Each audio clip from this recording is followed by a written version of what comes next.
Israel ने युद्ध का आगाज किया और दूसरी तरफ स्टेट ऑफ इमरजेंसी का ऐलान कर दिया गया है। इमरजेंसी सेवाएं एक्टिव कर दी गई हैं। लोगों से भी हर अपडेट को फॉलो करने के लिए कहा गया। सीधा रुक करेंगे भारद्वाज हमारे साथ लाइव कनेक्ट है। हमें एक और बहुत बड़े युद्ध का आगाज है।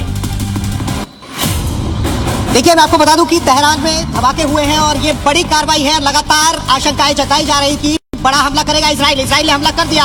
अब आप देखिए कि तेहरान में पूरा दहलाने की कोशिश, और अब ईरान क्या करता है, और लगातार ईरान भी अड़ा हुआ था अपनी चीज़ों को लेकर कि वो भी जो है रिटेलिएशन करेगा।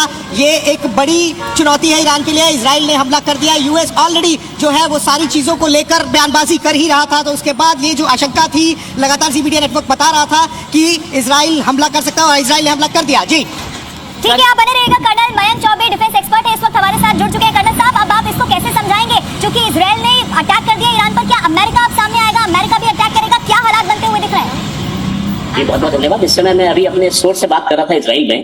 तो इजराइल में कल रात से डेफकॉन 2 लगा दिया गया था। डेफकॉन 2 मतलब कि युद्ध की तैयारी में, और जैसे युद्ध की तैयारी से पहले जितनी गहमी होती है वो इजराइल पे देखी जा रही थी। इजराइल में सर माफी के साथ एक और बड़ी खबर इसी बीच सामने आ रही है। इजराइल ने अपना स्पेस भी बंद कर दिया है, नोटम जारी किया। इजराइल में वॉर सायरन लगातार गूंज रहे हैं। ये बहुत बड़ी खबर इस वक्त हम आपको बता रहे हैं, क्योंकि पहले ही कहा गया था, यूएस की तो एडवाइजरी भी थी कि जो भी आपको फ्लाइट पहले मिलती है ले लीजिए, लेकिन इजराइल को छोड़ दीजिए। इस बात का अंदेशा पहले से ही लगाया जा रहा था, एक बड़ा युद्ध यहाँ पर हो सकता है।